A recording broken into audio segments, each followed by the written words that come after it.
The Galactic Academy's top survival instructor just canceled the entire semester's final exam after seeing what Emma Johnson carried in her jacket pocket. "That's it. Everyone out.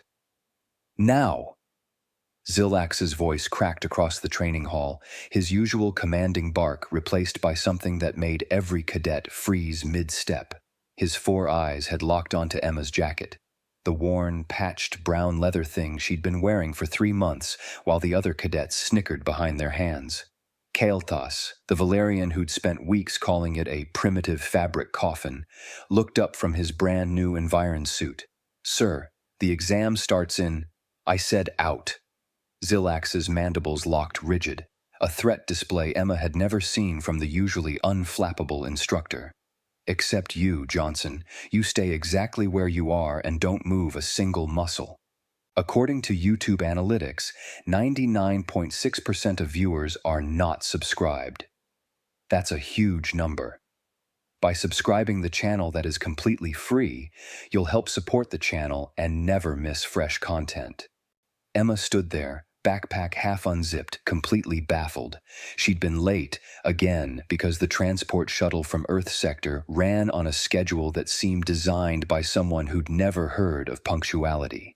The other cadets filed past her, Vexia's crystalline features arranging themselves into what Emma had learned to recognize as Zentarii smugness.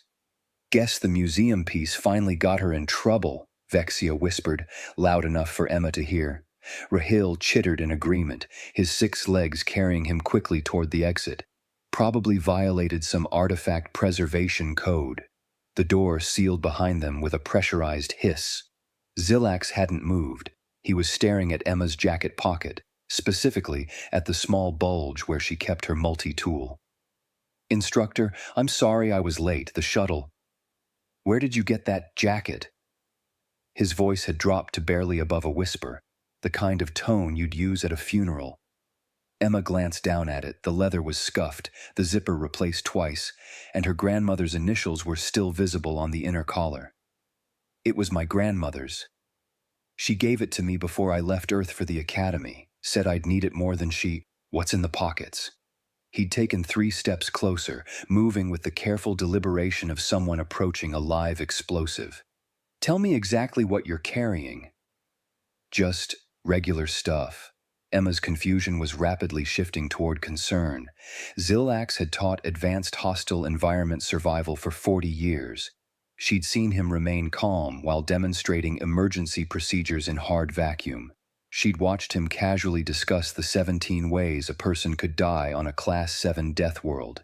This was not that person. This person looked like he'd seen a ghost. "Show me." It wasn't a request. Slowly, put each item on the bench. Emma's hands moved to her pockets, utterly bewildered. "Okay, so there's my multi-tool." She pulled out the small red Swiss Army knife her grandfather had given her when she was 12. Zilax's breathing stopped, completely stopped. His hand slammed the emergency panel on the wall, and klaxons began wailing throughout the facility. "Sir, what?" "Keep going. What else?" Emma's heart was pounding now. She reached into another pocket. Waterproof matches. The small metal container clinked against the bench.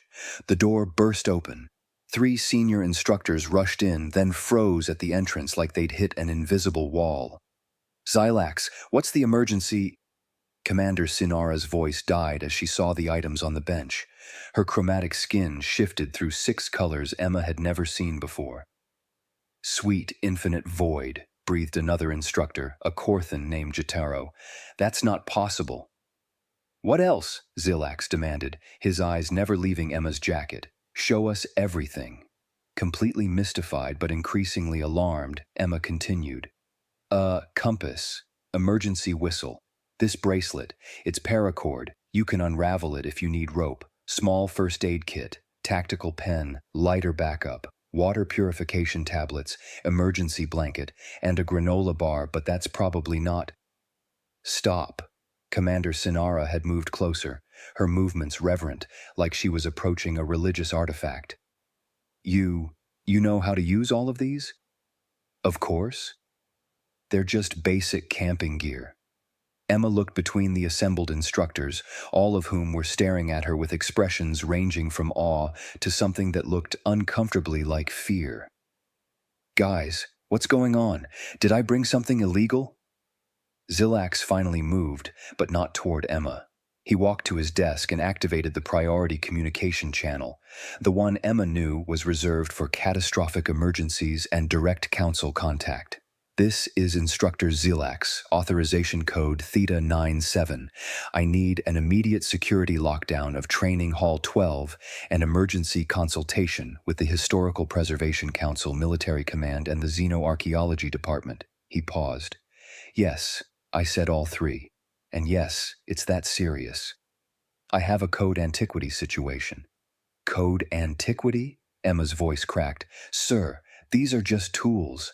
My grandmother carried this stuff everywhere. She always said—" "What did she say?" Sinara had pulled up a holo recorder, her hands shaking. "Please, this is critically important. What did your grandmother tell you about these items?" Emma felt like she'd stumbled into an alternate dimension. "She said, never go anywhere without backup plans. That technology fails, but knowledge and simple tools can save your life. She survived a crash landing on Kepler 442b with just what was in her jacket." The three instructors exchanged looks that Emma couldn't decipher. "Kepler 442b, Jotaro repeated slowly. 40 years ago, the Meridian expedition disaster." Zilax had gone absolutely still again.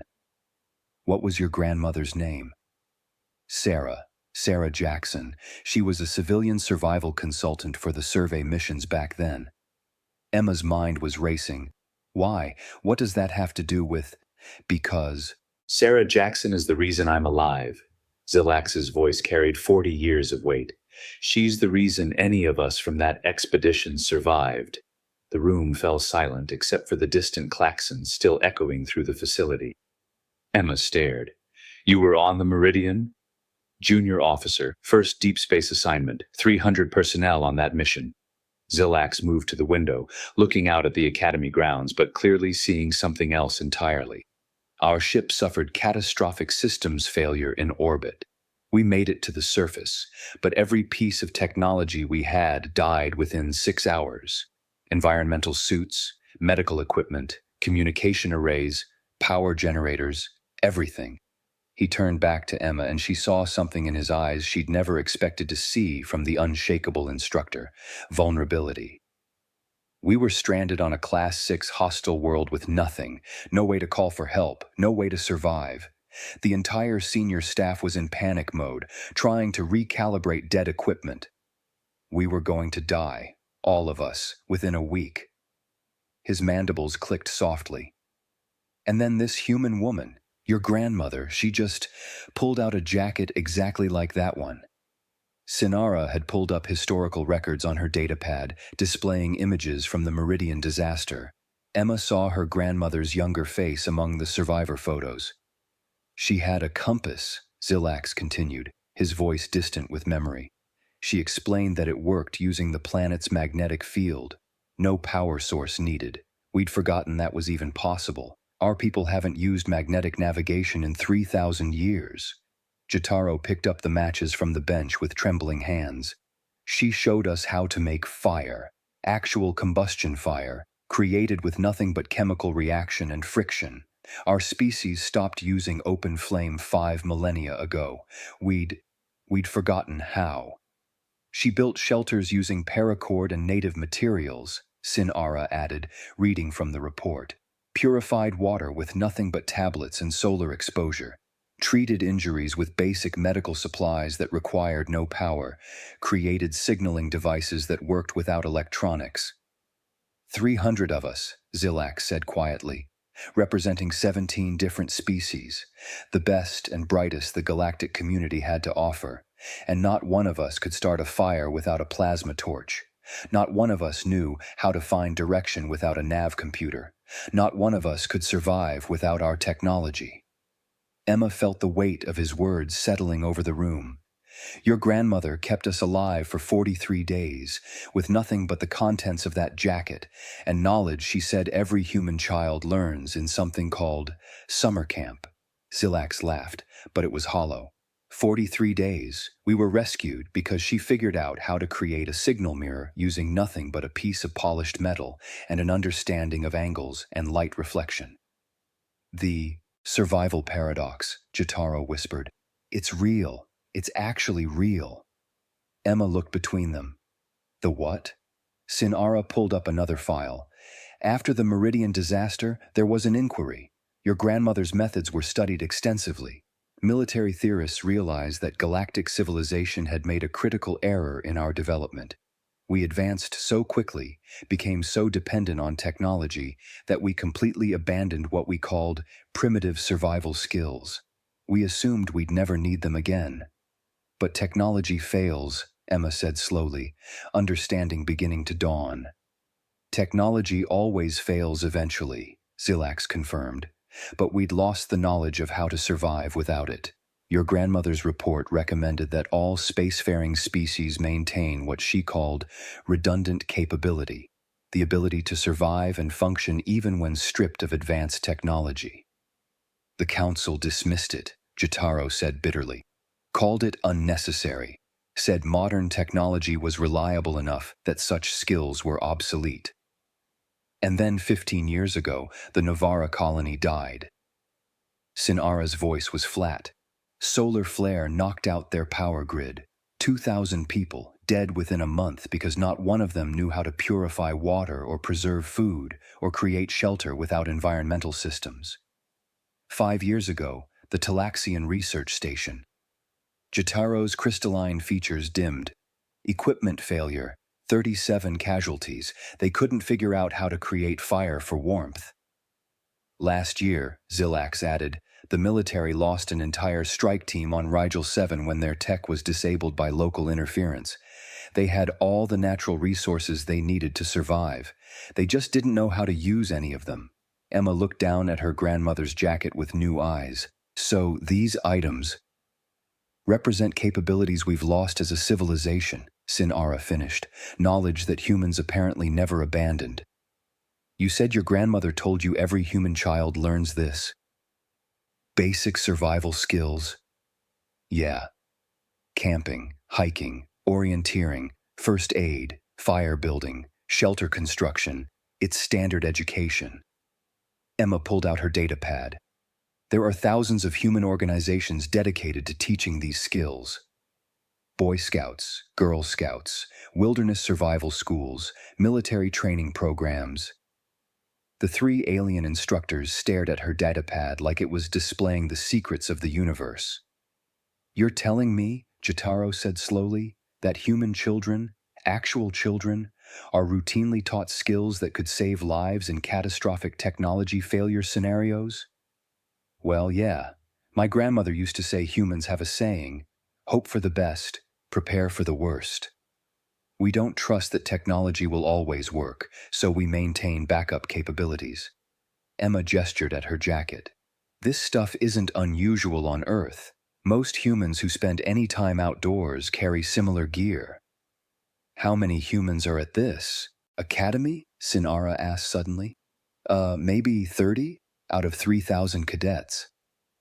And how many of them carry equipment like this? Emma thought about it. Probably all of them. I mean, we all learned it's stupid to go anywhere without basic survival gear. Zilax sat down heavily at his desk, looking like someone had just rewritten everything he thought he knew about the universe. 30 students. 30 students in this academy who are individually equipped and trained to survive scenarios that would kill 99% of galactic civilization. The priority channel on his desk lit up. Instructor Zilax, council liaison standing by with historical preservation, military command, and xenoarchaeology as requested. They want to know the nature of the code antiquity. Zilax looked at Emma, at her worn leather jacket and the assortment of primitive tools on the bench. Then he looked at his fellow instructors. Tell them we need to initiate a complete curriculum revision, he said into the comm, and we need to establish immediate contact with Earth's educational systems. Humanity has been maintaining critical survival knowledge that the rest of the galaxy forgot 3,000 years ago, and we need to learn it before more people die. He paused, then added quietly, "Also tell them Sarah Jackson was right about everything." The emergency meeting took 6 hours. Emma sat in the conference room surrounded by officials, historians, and military officers, answering questions that ranged from "How do matches work?" to "Can you really navigate using stars?" to "What other basic knowledge do humans maintain?" When she casually mentioned that most humans also knew basic mechanics, how to cook without modern appliances, how to construct tools from raw materials, and how to provide emergency medical care without scanners, the xenoarchaeology department head actually had to sit down. "This explains so much," the historian muttered, pulling up files. "Human survival rates in hostile environments are 47% higher than galactic average. Human colony failure rate is almost non-existent. Human military personnel have the lowest casualty rate in mixed species operations. We thought it was just physical resilience or cultural factors." "It's backup plans," Emma said simply. "We don't assume anything will work perfectly, so we always have another way to do things. It's not special, it's just common sense." "Common sense," Military Commander Talana repeated, her tone suggesting she'd just been insulted and enlightened simultaneously. "The ability to survive catastrophic systems failure is common sense to humans." "Well, yeah. Technology is great until it breaks. Then you need to know how to function without it." Emma pulled out her multi-tool. "This costs maybe 20 credits on Earth. It can help you survive situations where million-credit equipment would be useless." The room fell silent as everyone stared at the small red device. "I want to purchase 10,000 of those," Talana said, "for immediate distribution to military personnel. I want the Academy to establish a mandatory course in what humans call primitive survival skills," Sinara added, "required for graduation. I want to formally request Earth send survival instructors to every major educational institution in the galaxy," the Council liaison said. "This knowledge gap has cost lives. It can't continue." Emma blinked. You want us to teach the entire galaxy how to go camping?" "We want you to teach the galaxy how to not die when the power goes out," Zilax corrected. "There's a difference." 6 months later, Emma stood in front of a classroom in the newly established Department of Redundant Survival Systems, though most people just called it the Human Backup Protocol Division. Her students included Kale Tas, who now wore his own survival vest with something approaching religious devotion; Vexia, who'd specialized in non-technological navigation and could dead reckon using stars better than some humans; and Arhel, who'd discovered a natural talent for fire starting and shelter construction. "Okay," Emma said, holding up a length of paracord. "Who can tell me 5 uses for this?" Every hand in the room shot up, including the ones belonging to senior instructors sitting in the back, taking notes. Emma smiled. Her grandmother's jacket hung on a rack behind her desk. The original had been placed in the Academy Museum, but Emma had gotten an exact replica, complete with all the same pockets and gear. The museum display included a plaque that read, "The jacket that changed galactic civilization, property of Sarah Jackson, Earth." Vexia, go ahead. Securing shelter components, creating snare traps for food acquisition, emergency medical tourniquets, load-bearing applications, and water rescue operations. The Zentari's crystalline features practically glowed with pride. "Perfect. Kael'tas, can you demonstrate fire starting using the bow drill method?" The Valerian moved to the demonstration area with confidence, assembling the components with practiced ease. 6 months ago, he'd called this obsolete primitive nonsense. Now he could create fire in under 2 minutes, with nothing but wood and friction. Emma's datapad chimed. Message from her grandmother. "Heard you started a revolution up there. Proud of you, kiddo. Remember, never trust a civilization that can't start a fire without a fusion reactor," Emma murmured, finishing the familiar phrase. "What was that, Instructor?" Hill asked. "Just something my grandmother used to say." Emma pocketed the datapad and pulled out her compass. The the same one that had caused such chaos 6 months ago. Now, let's talk about magnetic navigation. Kael'thas, once you get that fire going, we're going to discuss emergency signaling methods. As the class progressed, Emma glanced out the window. 3 buildings over, she could see the new human Cultural Exchange Center, where Earth instructors were teaching everything from basic first aid to wilderness survival to emergency engineering. In orbit, human consultants were overhauling military training to include technology-independent operation protocols. All because she'd shown up to class wearing her grandmother's jacket. After the lesson ended and the students filed out, each of them now carrying their own survival kits, assembled under Emma's guidance, Zilax appeared in the doorway. "Good class," he said, "though I think Rahil is going to hurt himself trying to master that flint and steel technique." "He'll get it." "Took me a while, too." Emma started packing up her materials. "You heading to the advanced session?" "In an hour, I'm teaching a course on emergency shelter construction to a group of ship captains." He shook his head, mandibles clicking in amusement. "Ship captains, learning how to build debris huts. Might save their lives someday. Your grandmother said the same thing to me 40 years ago. I thought she was being paranoid." Zilax looked at the replica jacket. "I was an idiot." "You just didn't know what you didn't know." Most of the galaxy didn't. Emma pulled on the jacket. She'd been wearing it to every class, both as a teaching tool and a reminder.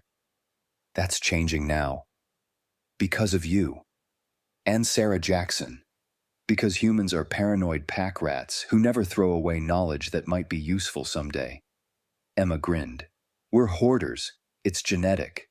Zilax laughed, the sound genuine.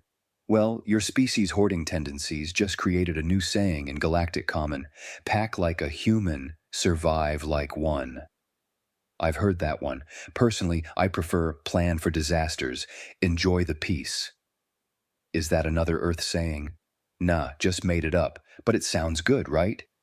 Emma checked the time. She had advanced orbital mechanics in 20 minutes, a class where she'd be learning cutting-edge propulsion theory, alongside aliens who could calculate hyperspace trajectories in their heads. Then after that, she was scheduled to demonstrate water purification techniques to a group of colony administrators. The duality of human education: master the most advanced technology available while maintaining the oldest skills humanity had ever developed. She headed for the door, then paused. A young cadet, a first-year Corthan named Zilia, was standing in the hallway looking nervous. "Instructor Johnson, my nav computer just crashed, and I need to get to the engineering building, but I don't know which direction." Emma reached into her pocket and pulled out her compass. "Here, the engineering building is northwest from here. See this needle? It always points north, so if you head that direction and turn slightly left." Zilia's eyes widened as Emma showed her the simple device. "This needs no power source. Just Earth's magnetic field, works anywhere there's a magnetosphere." Emma demonstrated how to take a bearing. "Think you can find your way?" "Yes, thank you, instructor." The young cadet hurried off, clutching the compass like it was precious treasure. Zilax watched the interaction with a smile. "You just changed that kid's whole perspective on technology." "Good. Backup plans save lives." Emma patted her jacket pocket, feeling the familiar weight of her multi-tool, matches, and emergency gear. "Now, if you'll excuse me, I need to go learn some advanced physics, then teach some colonists how to boil water without a powered heat source." "The human experience in a nutshell," Zilax observed. "You know it." Emma started down the hallway, then called back over her shoulder. "Oh, and instructor? Your bow drill technique needs work. You're pressing too hard on the spindle.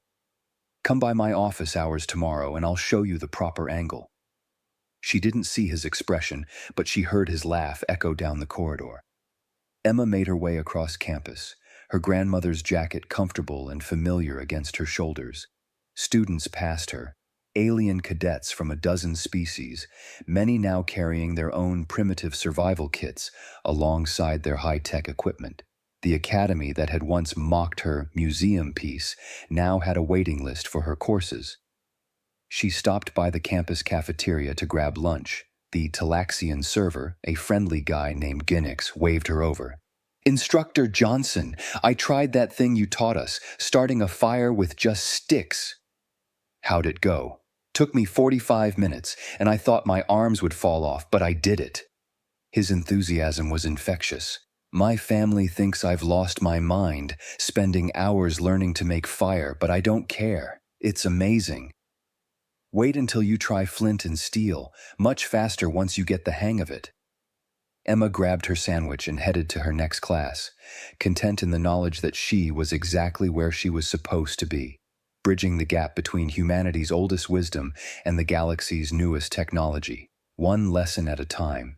Behind her, in the museum display case, her grandmother's original jacket hung under carefully controlled lighting, a silent testament to the truth that humans had known for millennia. The best survival strategy is to never forget how your ancestors survived, no matter how advanced you become. And somewhere on Earth, Sarah Jackson received another message from the Galactic Council, requesting her presence as a consultant for their new galaxy-wide survival training initiative. She read it, smiled, and pulled on her own worn jacket, the one she'd been wearing since long before the Meridian disaster, before heading out to teach another group of humans the skills that, apparently, might just save the galaxy. After all, you never knew when you might need to start a fire without a fusion reactor.